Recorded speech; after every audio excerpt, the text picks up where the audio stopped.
Yes, Dr. Chariot. We'll just wait for some more time. We have enough time. I'm just going to go on mute. Yeah. Can I also?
Dr. Cherian, I think you should unmute your camera. We should start in a few minutes.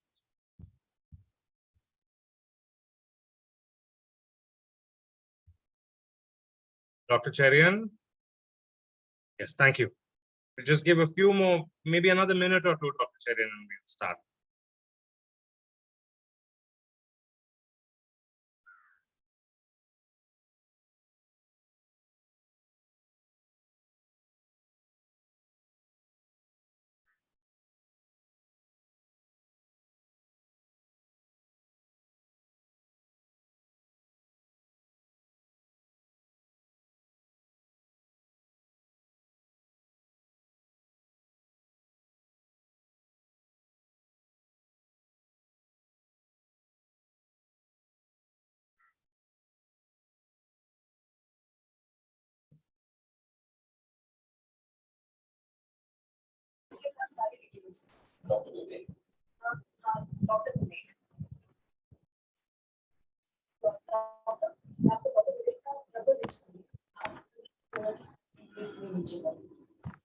Lalita, can you make me and Dr. Cherian co-hosts?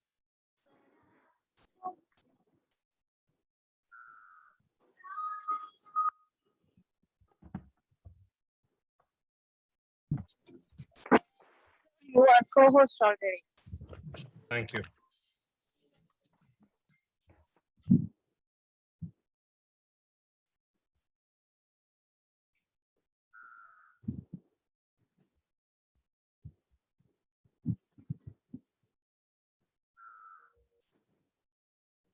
Lovely.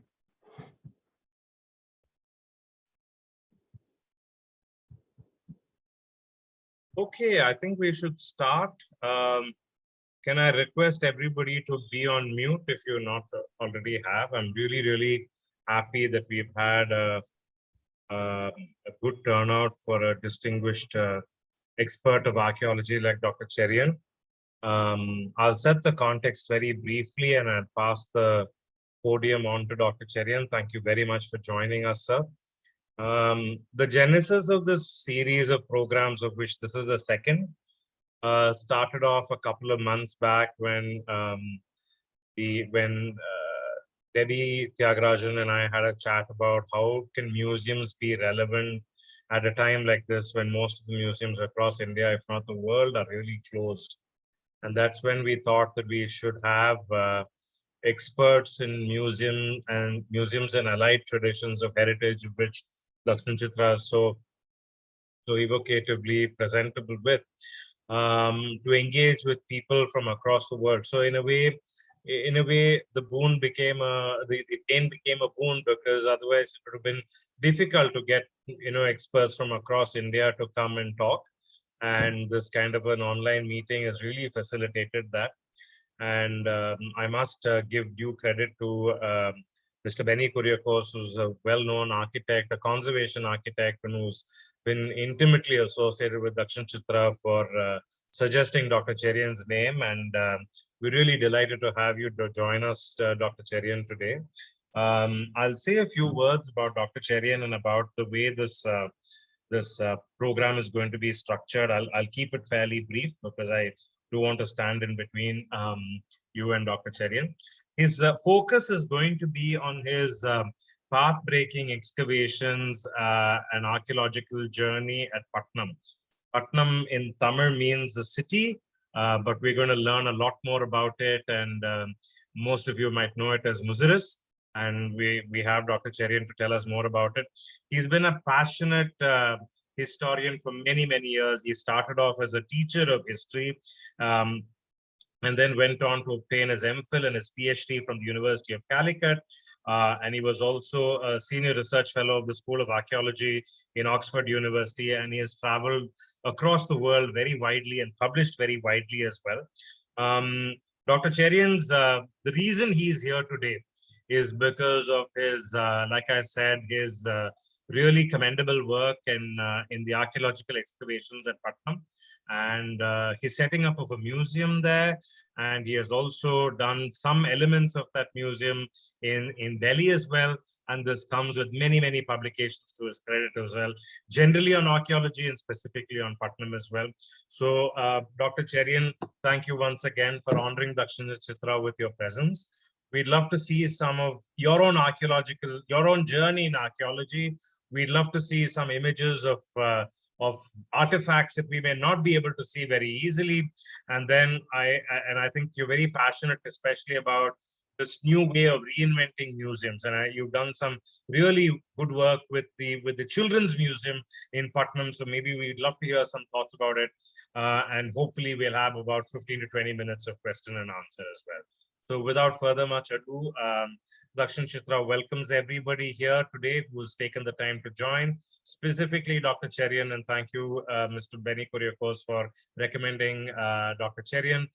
Thank you very much. All yours, Dr. Cherian.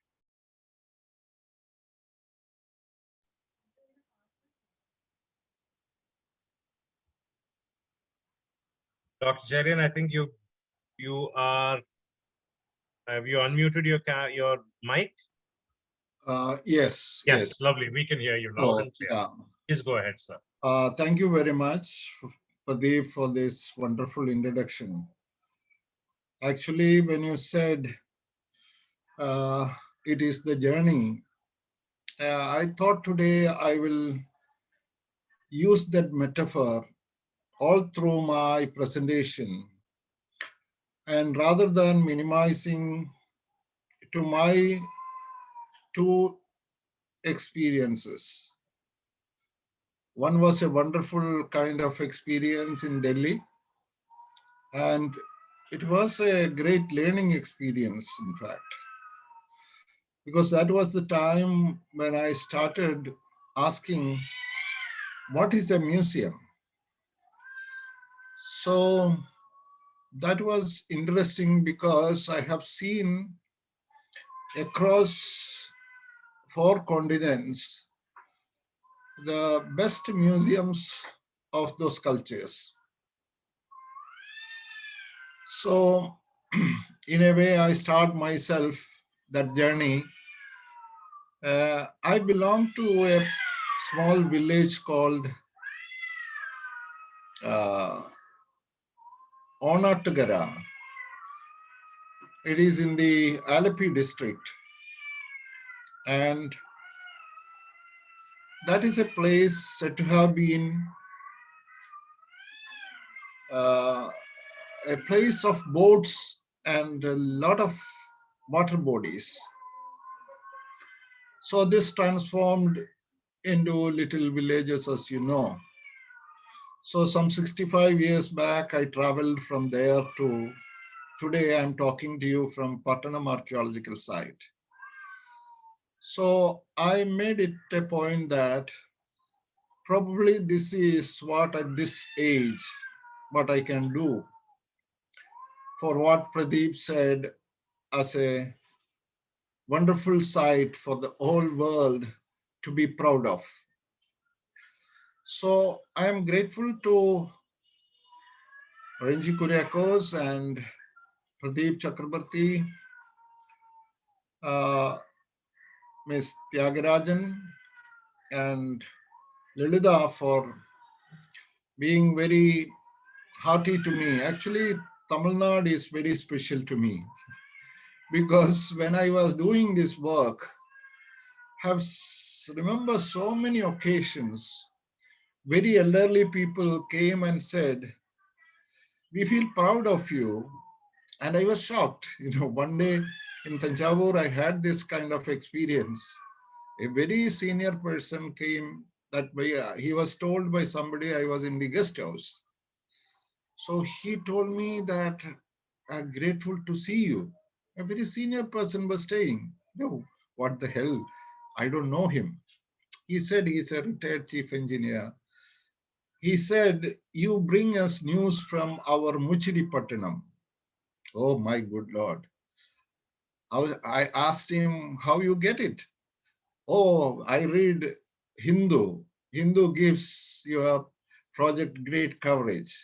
So this is not just one instance. There are several such instances to feel that that was an important kind of feel that, because born and brought up like a modern Malayali, I thought this Tamil in my young days as very different from us.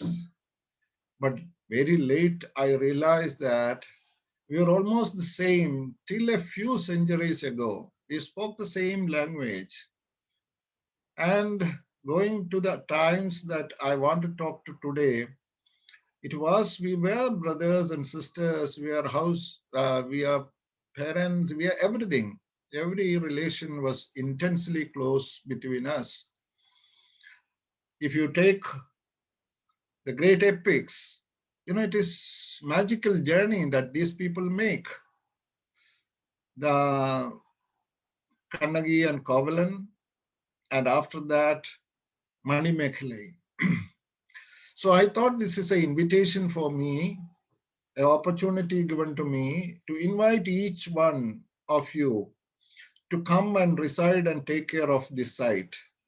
So that is actually very coincidental, because I live in a place where I feel the ancestors of not just the region, but the entire humanity.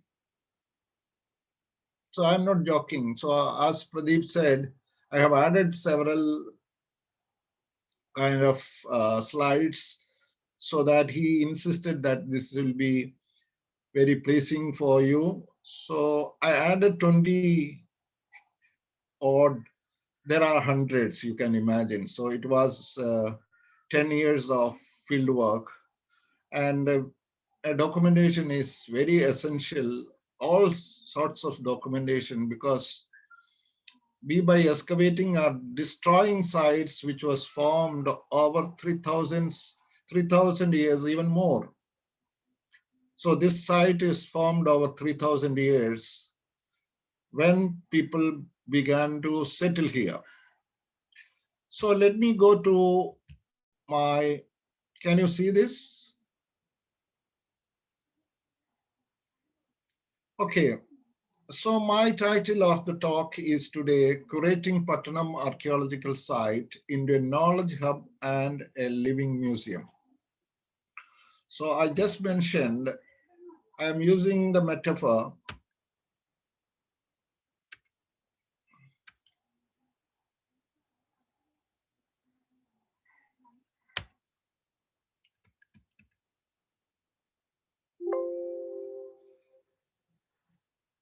journeys, life as a long journey. We all are in the journey, and every second passes by. Actually, there is no present, only past exists, because the last word I said is already in the past. And if you look at the museums, they are places where objects, events, features, creative illuminations, etc., of different phases of human journey are curated as museums.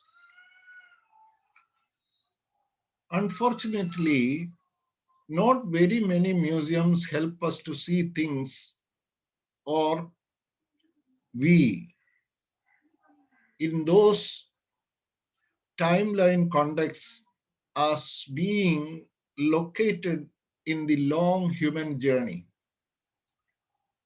Maybe sometimes broken, it again continues to reach the final destination. That is what we are, the living bird we are, and our daily life. In fact, this journey is reached to a person who is already in a long journey. And as you know, is completely under uncertainty. I don't know, I will be talking to you tomorrow. So it's true with everyone. But irrespective of this individual journeys, the human journey will continue. Was a little reluctant to say will continue because of three reasons, I should say. That is also my criticism of museums. One is COVID. Pradeep said these are the times that we have to think about alternatives.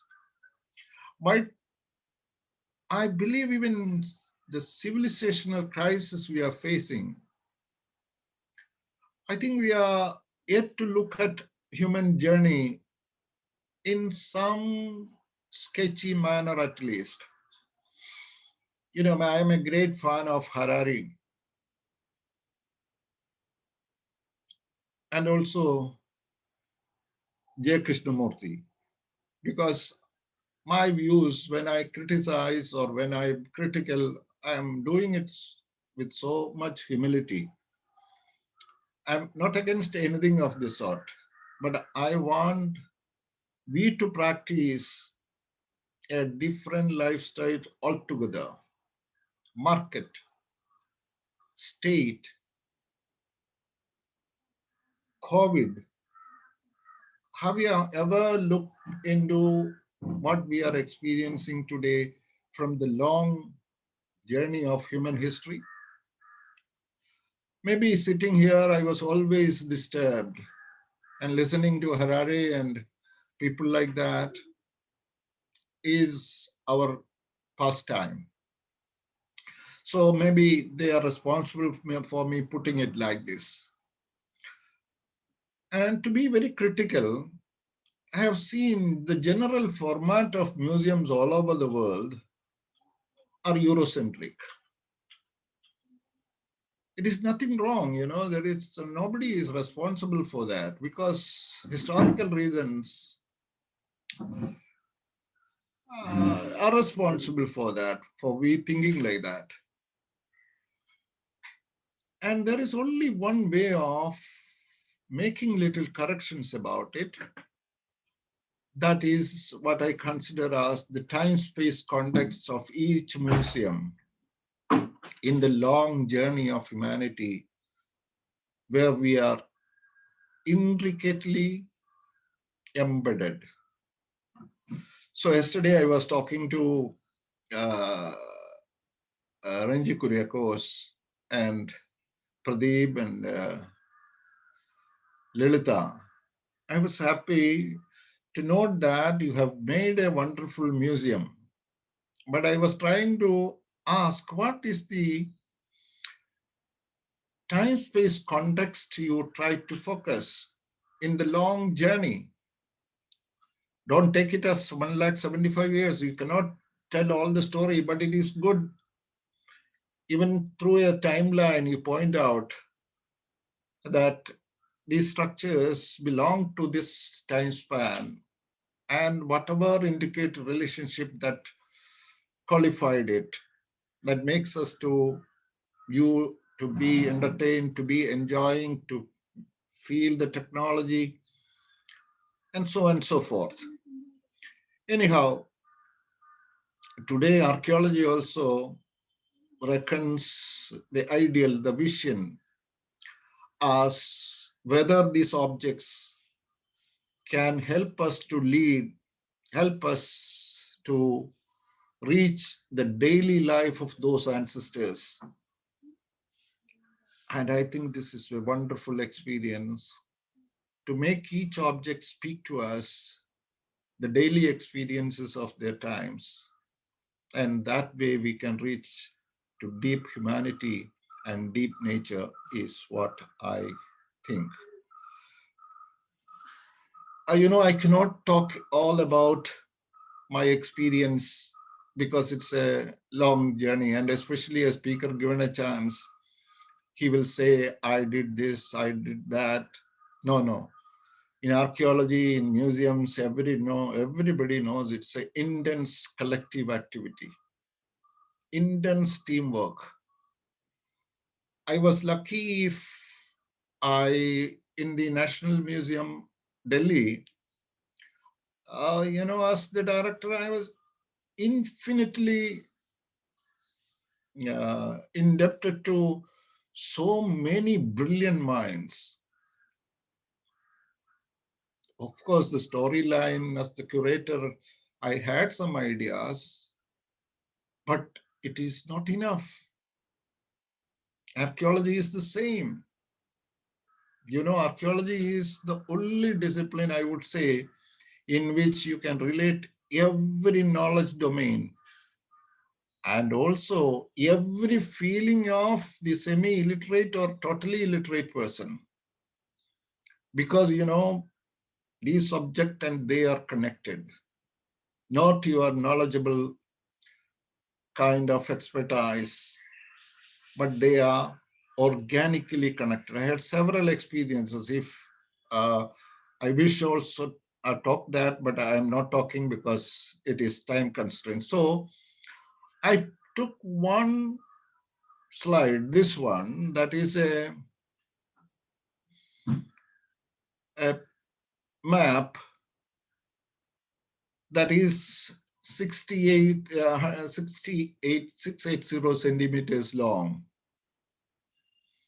And that time world was flat, not as we know today is a globe. And the time-space context is very interesting. It is broadly the period when Muchiripattanam or Muziris or the present-day Pattanam flourished as one of the great ports of the world. And interestingly, this map carries a lot of information about those times. In itself, it's a story you can Google, you can find out what is Wittinger table. But the most interesting is, I would like to show you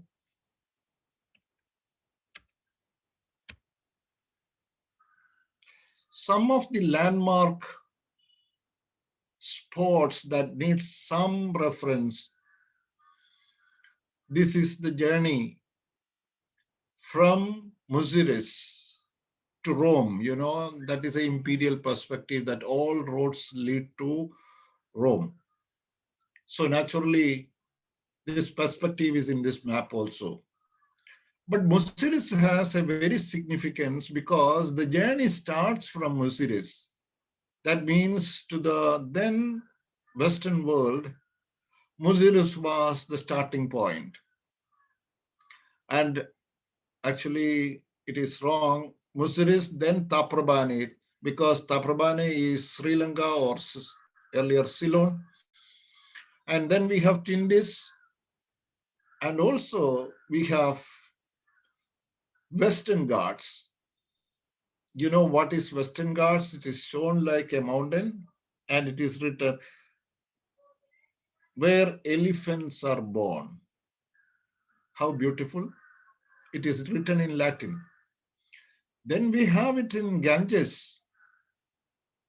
Then the first destination that comes out related to us, or maybe from the material context we get, is Egypt on the Red Sea coast. It is called Bernike today. And earlier it had a different name. Then certainly at the mouth of River Nile, there is Alexandria, then Constantinople, and finally Rome. So from here, I have to rush to show you what is the journey the people of, I might broadly say, Indian subcontinent, but more specifically, I would say the Tamilnagar region, because Tamilnadu is the only place when we are surrounded on three sides by water. And this became, and for Sri Lanka, it was part of the Indian subcontinent. We had no passports, no boundaries. We had no visa necessary. we had navigation, we had brilliance of a very different kind that you are going to see. So they moved to all places. And I think it was Romila Thapa who uses the metaphor of mobile bazaars. That I will also little explain, because man from the very beginning, maybe 1,75,000 years, 1.75 lakh years ago even, the most important thing he loved was giving something to someone, and also probably getting in return. This is what Karl Polanyi says, reciprocity. This was very fundamental to human nature. And not that one who gets is happy, but one who gives is happier. So this is what was there until recently. Even this currency could not change this. Now cryptocurrency has completely transformed us. There is no human element anywhere in the exchanges that is happening in the creation of money and wealth. So this is a different times. We cannot complain. We don't say that all that was good and this is bad. No.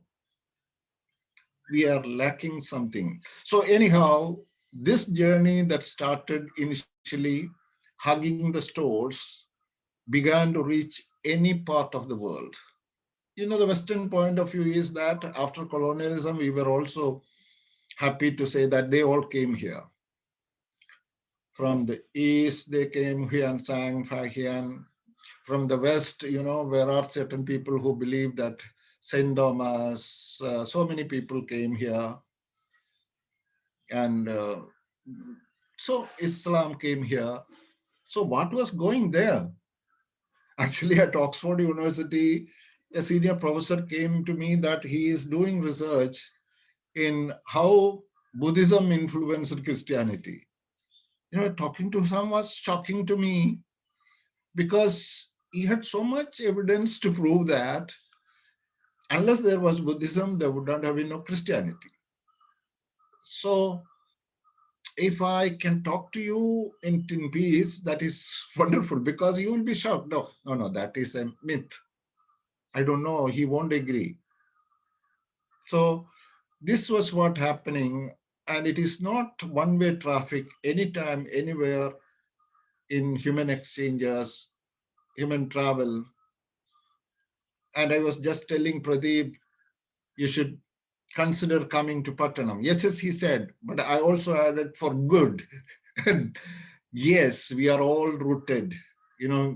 We are in a journey, I should say, unashamedly getting screwed to places and things. But, our ancestors were not like that. They were traveling. They were adopting places. They became new. When they get bored, they will move out. Then there was, of course, no COVID. But nothing prevented from having this great journey in life and giving things. And those who know trade and only these exchanges, these all economics can talk about only 200 years thing. Dr. Cherian, sorry for interrupting you. We have another half an hour left. So we'd love to see, we'd love to see more of your artifacts. Yeah. So this is wonderful thing. I tell you that it is the entire subcontinent that was active from Gujarat to Bengal and Bengal to Gujarat and then beyond. So roughly I'm going to show things that belong to 5th century BCE to 5th century CE. So this is Tamilagam, you all know. And this is a wonderful picture of Kerala, because you hardly know this is a blessed place. Every place is blessed on earth. But this is especially blessed because there are 44 river systems as it survives today. Many of them have dried up. And Malayalis, it is their garbage bin.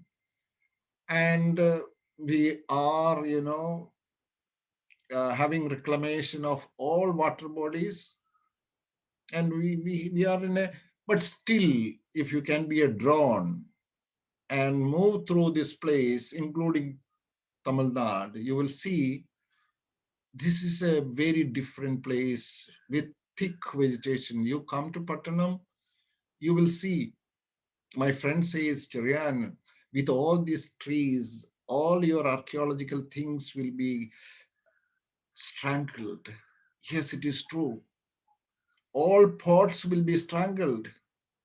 I will tell you that because you know how many potsherds we got. It is these roots that damage it. So anyhow, this is the river systems, and we from Greek, Latin, and also some other sources from like South Arabian sources, we know there were 4 ports. And in Tamilagam, there were wonderful ports from Puhar, the great journey starts.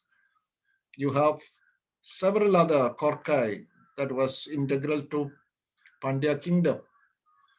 And Tisamaharama, uh, Mantai, and also the old capital of Sri Lanka, which happens to be port sites. We were all connected. And uh, this is what I call as the Pattanam Archaeological Mound. And we want you to adopt this beautiful village as your own, and maybe ensure to make it into a living museum.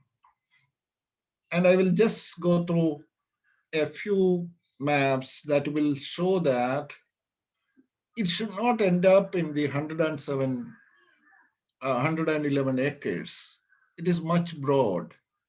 Actually, it is located in the Periyar Delta region. You can see even now, water bodies crisscross the entire region. If you look at the Google map and enjoy Google map, you will see paleo channels, entire region. And then you further go, you can see the Periyar River Basin. It's full of water bodies. The biggest things you see water bodies on the right side is the dams, but they are all of the 20th century, except the one we had, I think, uh, I forget the name. There was controversies. And so all these are modern stuff. Otherwise, this region was responsible for creating one of the first emporiums, not one of the first emporium of Indian subcontinent. It was a legendary port. It was called the Queen of Oceans. And everything from Tamilagam and from, as I showed you in the map, from South China to Gibraltar, you're getting things. So I just mentioned you because before, us while inviting to you to join in the adoption exercise, possibly in my dream, in Pama's dreams, but you can come for a 2-week internship. We are starting a project, Periyar Civilization Mapping Materials and Memories. You just go to our website and understand we are actually included 60 panchayats that lies on both sides of Periyar. This is a exercise which is digitally empowered. We have developed an application, and with that and with a little training by our research associate, you can start living in any of the 60 villages from the river mouth to the Western Ghats.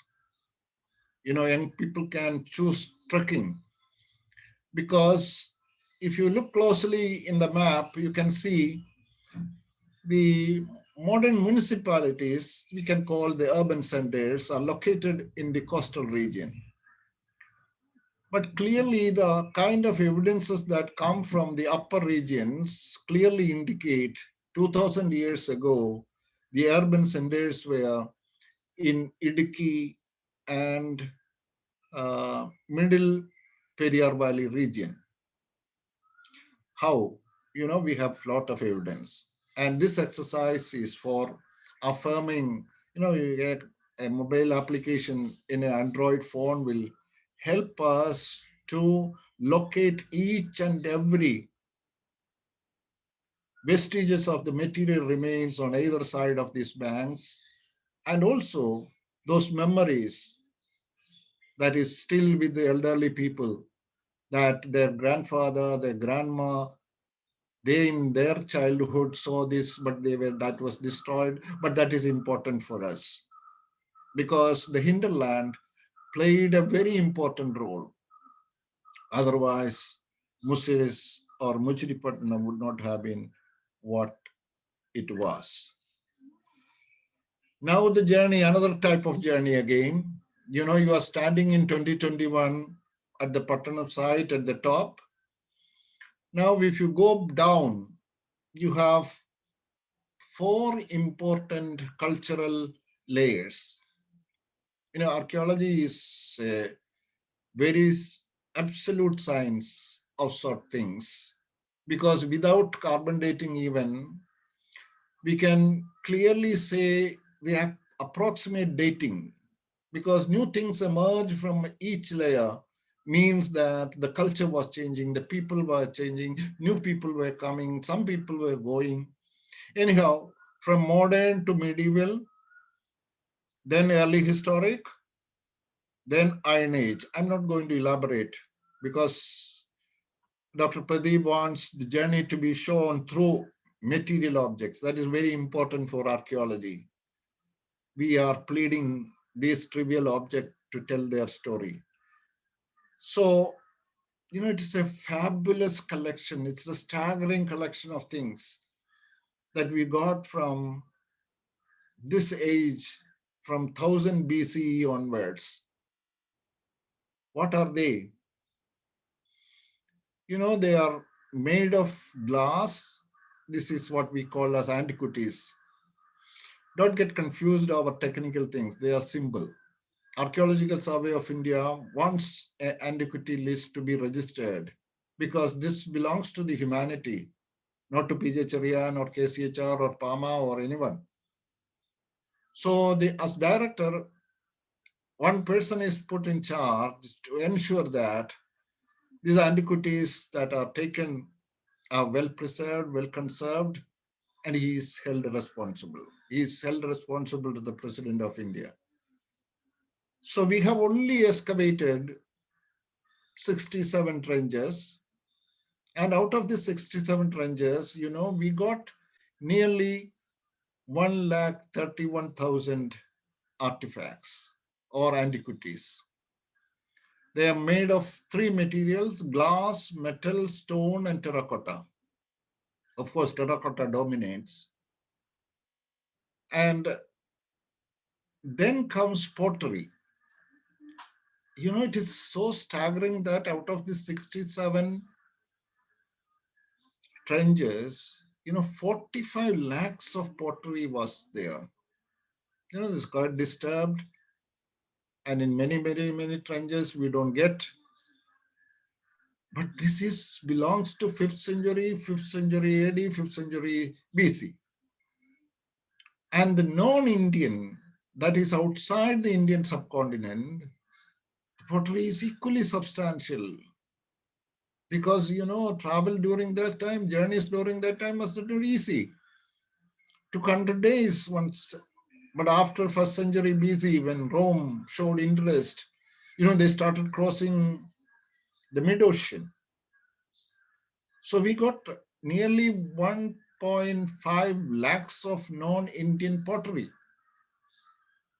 Each pottery tells a lot of stories. So there are other things like biological, then structures, then geological things, and so on and so forth.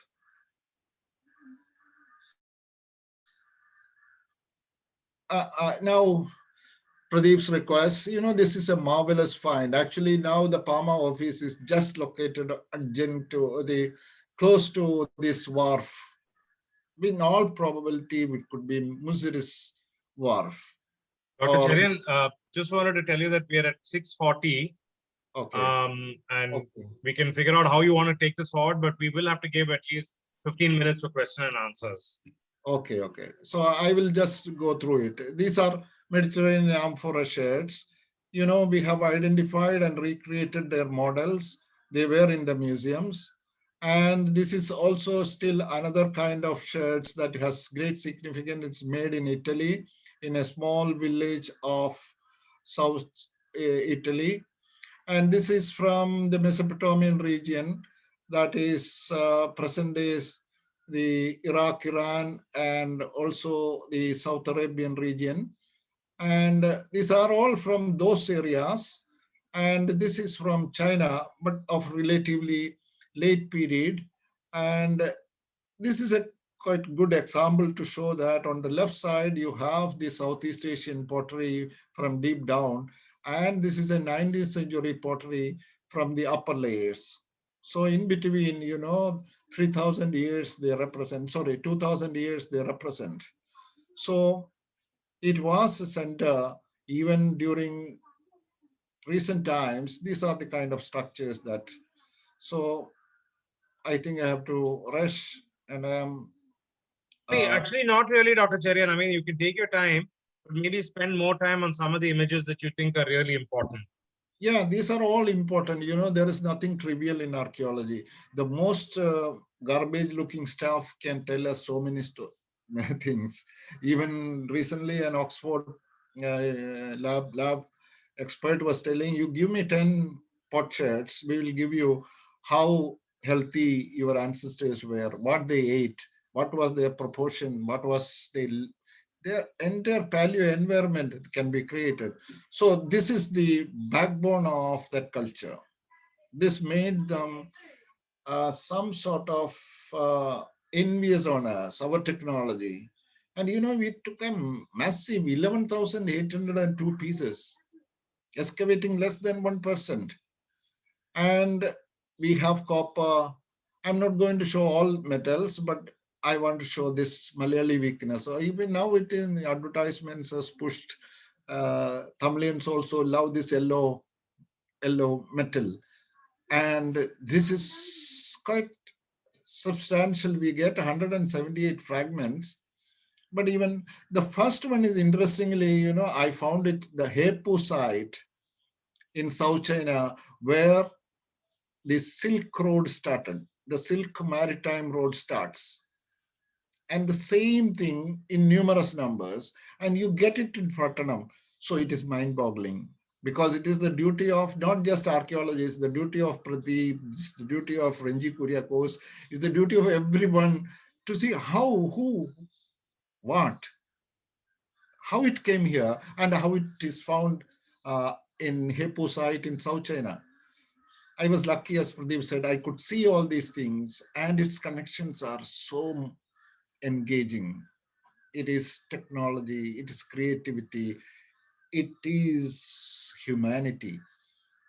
And so this is another interesting thing. We got 98,000. The entire thing, we have had to find a workshop. But we know many sites in Tamilagam were equipped to create in such huge numbers. I have visited a number of villages where you can pick from a handful of soil any number of beads. Yes, here also it came, probably to value addition or giving some smoothness further, something like that. And we are yet to find a workshop place, so we don't think it was made here. But these type of things, they are really made here. There is a heap of wastage of almost all kind of stones that is available in the Indian subcontinent. It's especially from the Gujarat, Deccan, and also in the eastern side. So this is something that really, uh, I think I have some problem with moving these things. I don't have. Can you connect me to? I think it's working well. We can see your slides. Okay. If you could All right. just go back to slideshow mode, Okay. I think it should be okay, Dr. Cherian. You can still see? Yeah, I can. We can. Yes. Just go back to slideshow mode, though. No, it is still in. Oh, okay. Yes. Okay.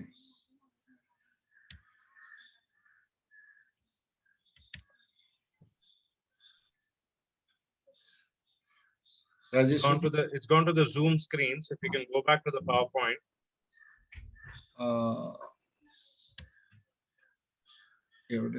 share here. I did something. I was. Oh, okay. Yes, we're back. Thank you. This is another kind of thing. I'm not going to talk much because this is wants so much elaboration. These inlays and rings, and this is the intaglio. These are Greek Roman gods and a leaping lion. Lion is only found in India, in Gujarat. But how it came to Tamilagam or in Muchiripattanam, you have to find out. And last year, we made a very, very wonderful find, and that is the ring stone, which is exactly similar to what was worn by Augustus Caesar. You know, this kind of divine or sacred or something. These people had no gods, to tell you frankly, because I will be just mentioning that they were believed in nature. And this particular sphinx was made of many things and many living things. And she was attributed with a kind of uh, gift that she kills any male who enters into non-consensus love. Okay, this is one of the important issues in the modern history. So anyone trying to molest a woman, she will kill. This is at another thing.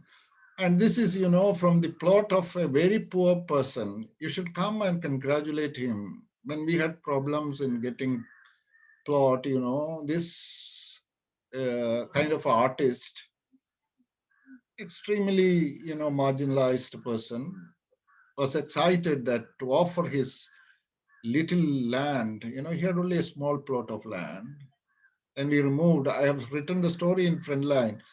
You check this, it is so marvelous that it was from that trench this Greek mythological kind of creature came, and the same person painted it. He also painted a live context to it, that is this one, that is the character is talking to Oedipus, who finally solved the riddle. It's an interesting story. You write Sphinx, you will get the beautiful story. And that ends there. This is Sukumaran, also the same person. He created a kind of a construct.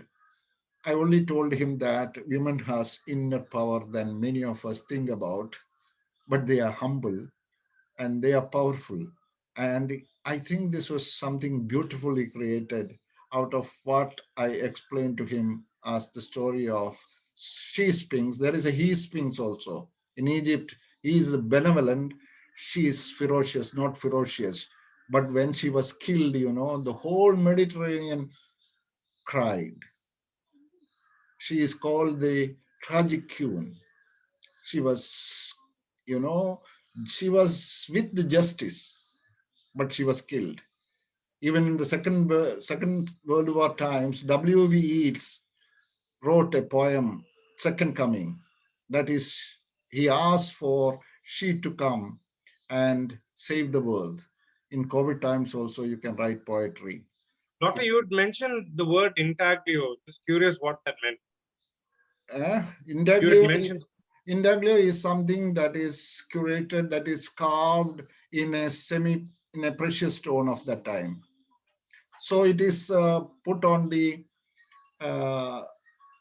your uh, finger rings, or as pendant, or as your earring, and so also as a seal probably, because Augustus was using this as a seal because he considered she was so fortunate, she's powerful enough to give us lot of blessing.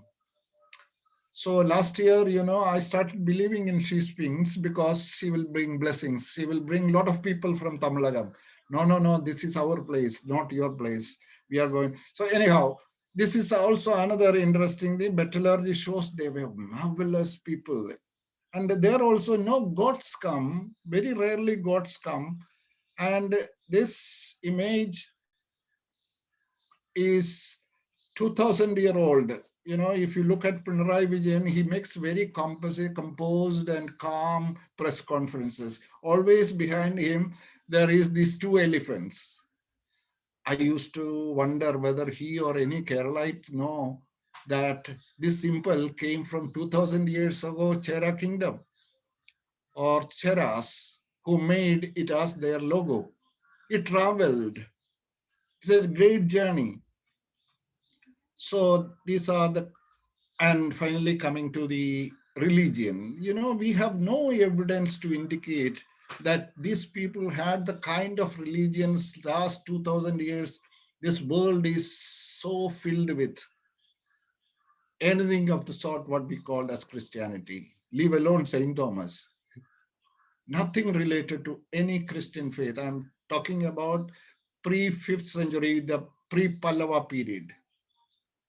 There was nothing of any sort that can be called Buddhist religion, Jaina religion, Hindu religion, Islam religion.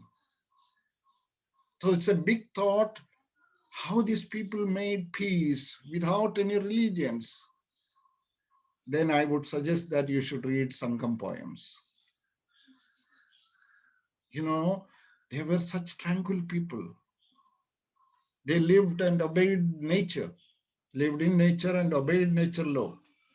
And the slender evidence that we get is of Airavata Mahadevan is the one who discerned this as belonging to 2nd century AD. And he said, this is what we call as part of the Sramana traditions, where a Buddhist or a saint monk is also a difficult, very, I say sage, a silent person living a wonderful old age life. His materials were stored, but it is a huge pot. Maybe he made it available for some trader. Anyhow, that is, I'm not going to further. Anyhow, to first part is over, just some other part. So this is, if you distribute what we get from Pattanam, the world was here and our world went all these places. If you believe in two-way traffic, that was always the nature of. So I'm not going to elaborate. From South China, this is South China, and from South China to Gibraltar. Actually, it is here.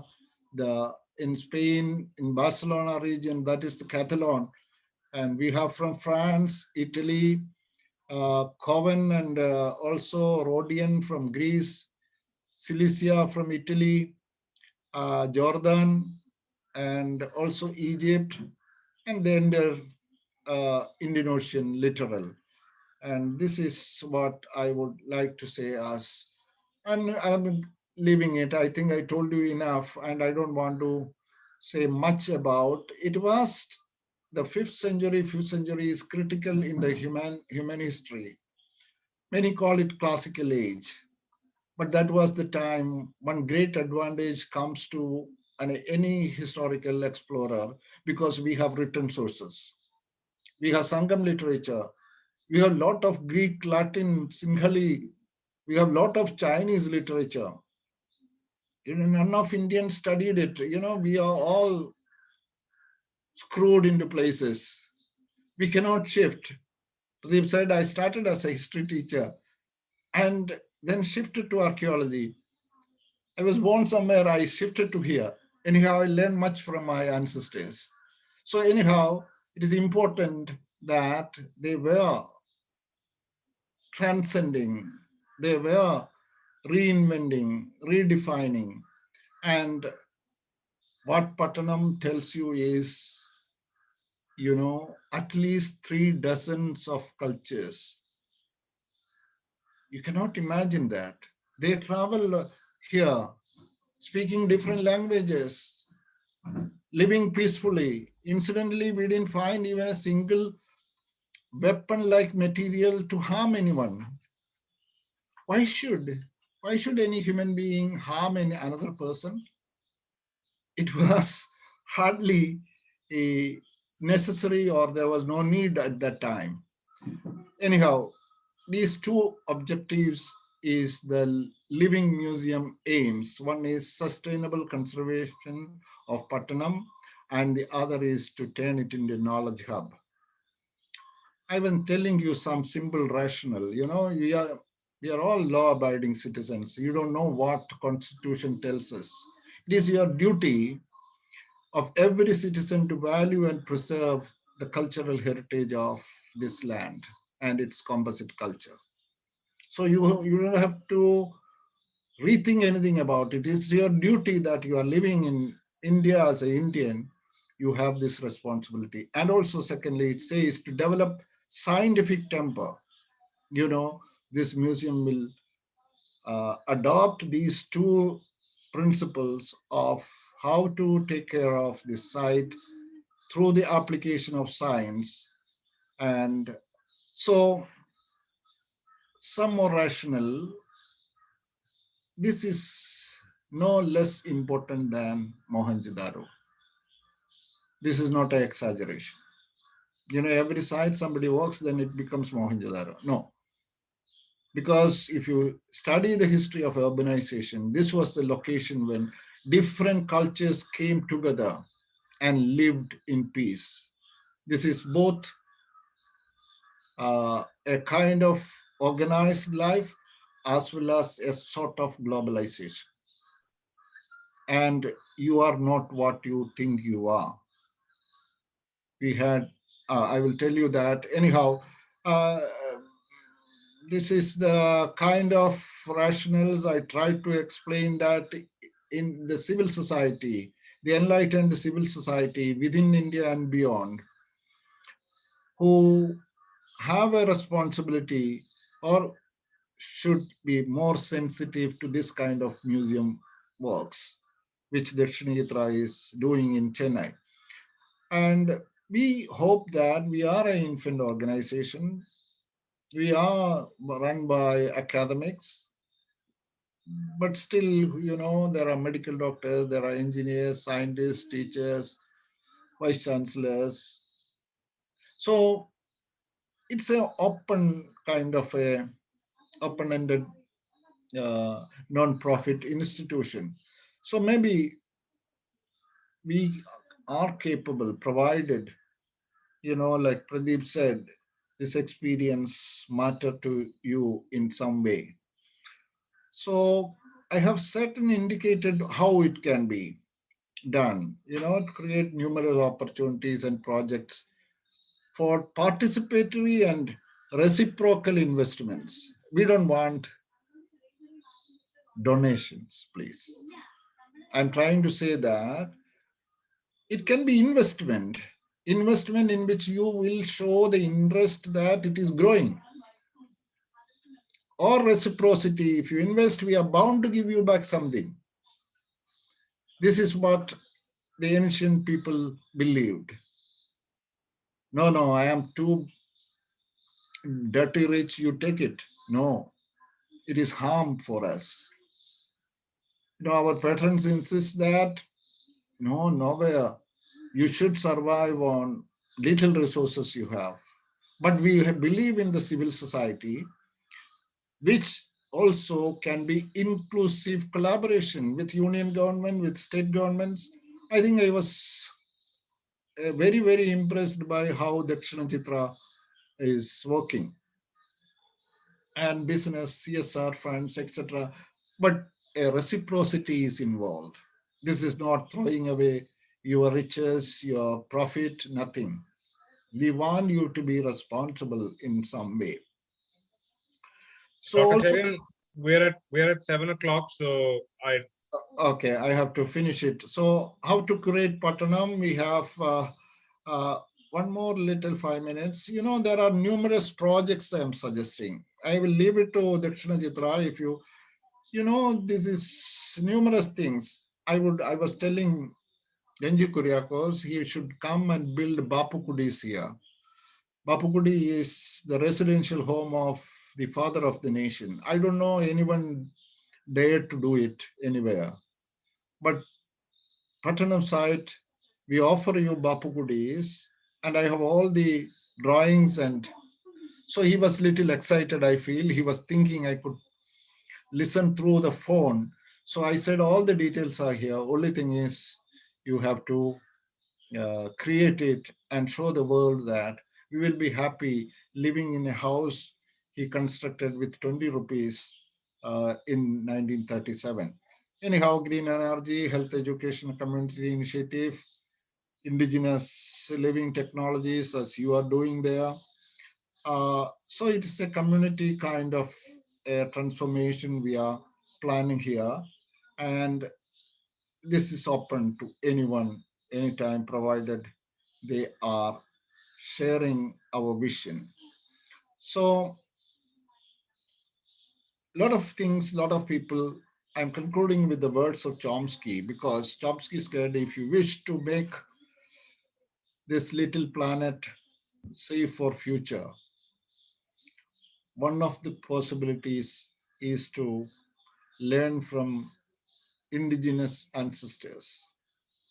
Immediately, modern people will think indigenous is what is tribes or tribals or scheduled castes. No, no. You two were the same. They happen to be excluded, and that is why they are there. And in Kerala, the western side and the eastern side, people were excluded. The mainstream society is in the mid portion. This is the new kind of development we had. So, anyhow, we had here people from across the world. And I told you we had done ancient DNA studies on 11 samples. Four are from South Asia. South Asia, you can imagine. Three are from Europe. Four are from Eastern Mediterranean. So none of us are what we think we are. So I think with these words, I conclude my this conversation, and great that I could be with you this evening. thank you, Dr. Cherian. I'm going to set the ball rolling with two questions. One is if you can bring the daily life of Putnam to in front of our eyes. Simple things like what kind of clothes did people wear? What were the kind of occupations? What kind of food and drink they had? That would, I think, set the ball rolling for other questions to come up. This is too heavy a question, too big a question, that it needs cutting edge scientific kind of studies to explain. But from so far excavated, we can see the vision of these people in the architectural structures. And I have compared the architecture with the architecture of the Roman period and the Roman sites, and also in the Mesopotamian region. But these people always built residences with a sensitivity to human scale. The other day I was looking at what is the average height of the male and females of on planet. And males 172, the other is 160 or something like that. So, when we construct houses, if you look at in Dakshina Chitra, even the kind of, modern kind of Ettugattu, and in fact, I live in Ettugattu. So all my head has so many kind of patches because I hit everywhere, every time I enter the house or walk around the inner thing. It was the humility, a worldview different from what we can imagine. They were not impressed by the imperial structures and kind of things, pantheon. It is amazing. So these people had a different vision of life, it seems. And Pradeep, that is too big a question, I would add, because we are planning in this program advanced multi-purpose archaeoscience laboratories. In fact, Chinese government has offered us nearly 8 million equipments. Unfortunately, it could not be received. So it needs a lot of archaeo science studies, chemistry, physics, everything is involved. And so whatever I say will be very problematic because you are asking very specifically. No, Right. yeah. Next question. Absolutely. I think now the floor is open. So those of you who want to ask, I've got a question on the chat, sir. Can you please repeat the South China area where the Silk Route started? So I think the question is, where did the Silk Route start? It is HEPU, HEPU. I don't know how the China, HEPU. And actually, after my visit, the Chinese president came there and inaugurated much politicized or kind of the silk journey. So my friends from there wrote, now Hepu site is so famous. And because the president came and located this as the location for starting the kind of road or maritime route, they call it as Silk Road. But that time silk was not there because we have found another things similar. So it is South China. We have explored that region, and it is quite good if you can manage because going there is not a big issue. Not just come to Pattanam, but visit all her contemporary port site. The number 40 plus, between 40 and 60. Only few sites are, in India, there is not a single site that is well cared, airport site. How tragic. It's a civilizational failure. So, all of you listening, you have to save this site. Thank you.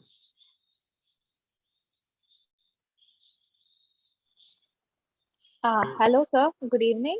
Good evening. This is Ariel Madi. I had a question. When we were looking at the artifacts at the site, one thing that was intriguing me was to understand what was the role of the state, and if we could glean that from the artifacts or the architectural complexes that we have unearthed at the site. Because in modern times, we are moving towards a society that is cosmopolitan, trade-based, globalized, which we see in Muziris already. So, what role did the state have to play back then, and how can we learn from it? That is also a difficult question because what normally we do as especially historians, they have spoiled the entire history of humanity because it is also a helplessness. I don't blame anyone as a special category. I am also one. But what we experience, we push back to the past. So you imagine a Roman Empire having experienced a British Empire. This happens with the Europeans. But I have seen many live shows of who was Augustus Caesar. He looks like a Malayali, a Tamilian, and wearing kind of cloth that we also sometimes we put our mundu this way. And I was so much shocked. I sat there for seeing it more because they are not human scale, these constructions. And to ask daily life, we will say the state will never come into picture. And even Ashoka, who is said to be the first great emperor, I don't think there was anything of that sort we imagine as India. And it is a difficult question how to see state. But I told you, elephant is the often repeated logo in one of the important as symbols. State too might have been a symbol because, like in Scandinavian nations, the jails are empty. Here there was no need for a state. What is the need for a state? Some of us really should be mischievous. What is the necessity for laws? And we assume that all this legal juridical system was always there.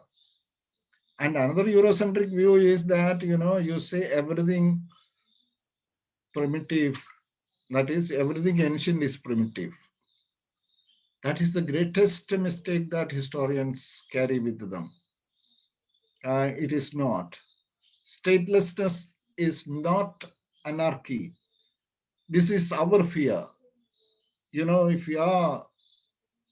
So, state is an important point to study about. Brilliant question. You start inquiring. We have internships. You can look into every aspect and look at it. This and religion, state and religion are important because they were quite different from what we conceive, what colonialism has brought to us, what kind of ideologies that subscribe to that type of exclusive dimensions to religion, state, all powerful state. These are all new things that emerged in the later times. Even nation, we are pushing as historians India into everything. There was no India in the period. Yes, the subcontinent was there. So many of these notions really need young, bright children like you, I think, to ask what is the state of those times and how it evolved and it continues with a lot of ruptures. I think I answered your question because it is too difficult a question because, yeah. So, Thank you, doctor, sir. there Thank are you so much. sorry, there are two questions. One is there a museum in Patnam now which we can visit when the lockdown is over? And the second question is, what are future plans of excavation at Patnam? Good questions. The other is a big tragedy. I didn't want to explain tragedies because, in my own eyes, it was closed down and before my eyes, and I was shocked. And that happens. But tragedies are important in life. We learn. We have to be, like Harari says, we have to be very humble. Humility is what really needs. Anyhow, it is no more there. But we hope we are approaching the government. I hope the chairman will too soon to write, and many of you should write that this belongs to Tamilagam and you want. It was a little beautiful little thing. I believe in little things. I mean, in between. Not I. I think we share that philosophy. Little is small, beautiful. Big is really, really dangerous. And anyhow, that is a different question. It is closed down, but you can see materials, and it is all spending some time with your ancestors. Come and kneel down in this ground, and you will be blessed. So, what are Don't. the future plans for excavations, Yeah, doctor? actually, from March onwards, we are trying. Okay, Because of COVID, it continues. of course. Hopefully, we will start in August. So there's another question. I think it's coming back to something that you've already answered, but there's a question on culinary practices of the time. I think we're really keen on finding out what food or what drink that they had. Even a hint might be helpful. We have some hints. This place, this wharf area was full of plant materials from all parts of the world. Everything you asked for, it was here. Actually, they really loved life and they really enjoyed living. and there was none to prevent them enjoying it. And there was a lot of restraint in being indulging in it, because that was probably the proto Hinduism. And I also consider Buddhism and Jainism as not religions. Proto Hinduism was not a religion, it was a philosophy. It was where mother goddesses emerged. Every phenomenon, there was nothing to fear as, Eurocentric, this fictions and stories tell. They feared lightning, they feared snakes, nothing like that. They feared elephants. There is a study which tells that one person who was, domesticating animals had 282 elephants at a time to be exported from this port in a single vessel carrying 75 tons of skid. That is, skid is the part of the ivory that was cut, because in 2 years' time it grows once it is cut. So only a person having, you should read that article. It's a wonderful article by University of Rome professor Romanis, Federico Romanis. He has, went into great detail on Sangam literature and ivory. So 282 elephants, they were part of their life. They were nothing to be tamed. Both were part and parcel of nature. And the elephant, like the buffaloes, they are so much humble beings that they cannot be provoked only by modern human beings. You know what they do with them? So I think that is it. It is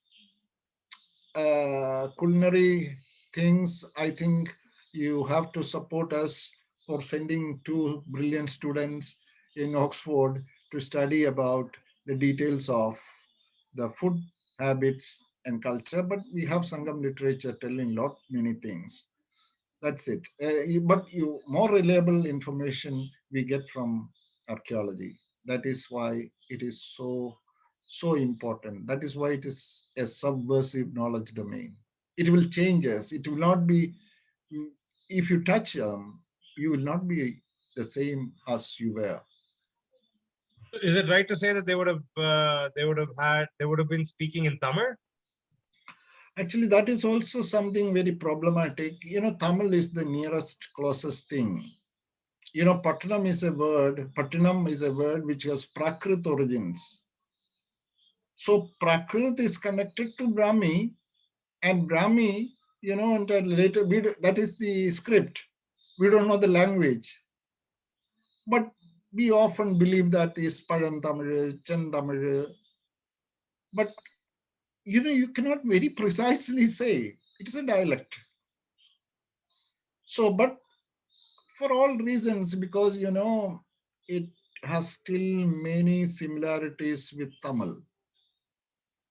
Anyhow, it is, for an archaeology person, it is more difficult to say any pointed absolute facts. I say there are similarities, and that is the strongest, that is the language which has the strongest similarity. So yes, Tamil genius is too big beyond this language even, because they lived a wonderful life and nobody knew. And my most kind of distress is that Malayalis hardly knows it because they think they are little superior. Anyhow, that is why they have to come here and learn their deep roots and practice humility. It is here, it was here, it was written. Many believe that Chilapadigaram was written here by Irangodigal. They are all metaphors, don't take it as people who knows you and me. So language was something that came from, is recently I was listening to an anthropologist, wonderful, because she was telling how language emerged. Language emerged in many indigenous societies out of their perception of their body, as well as out of their very intelligent perception of the nature. Very intelligent means very nuanced perceptions of nature. This is not they are looking at nature like you.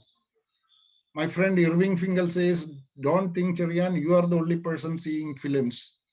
You know what? When they wanted to see films, they will go and lie and look at the sky. Their naked eye was able to see all the planets you can never imagine to see. All the you need, because they lived in nature. And he is not a monkey, as many of us believe. He is a species, very specially designed, who has discrete powers. He has humility. He can say, no, enough, enough. He is the richest person, said Buddha, one who say enough. So we lost that past, probably. I'm a little romantic. He fools me for saying, Cherian is a little romantic too much. No. But I think he agrees to me when I say they could only follow what was there in the nature. Because that is what is the time-space context defines us, determines us. But don't carry what you define as history into your ancestors. Absolutely. But so thank you, Dr. Cherian. It's been an absolute pleasure having you, and I'm glad you put the slide up with your email ID and the website. So I'm hoping that others will reach out to you. Looking forward to seeing many of you in our next talk next month, around the 14th. I think 10th is the date that we're tentatively thinking. We're going to talk to the director of MAP, which is a Museum of Art and Photography at Bangalore. The young and very dynamic Kamni Sahni is going to be with us. And I hope we'll see many of you there. But I just want to place on record again once more. Thank you, Dr. Cherian, for that wonderful talk. The illustrations and the images, I think they really brought archaeology to life, because otherwise it's something that we don't see on a day-to-day basis. I mean, it's very remote for many of us. And thank you for breathing life into a lot of that and connecting it in a way to the deeper philosophy of life as well. And I think that's important to think about it in this way. Thank you once again, Dr. Cherian. We had a lovely session, and I do hope that many of us will reach out to you. Thank you very much. Pleasure.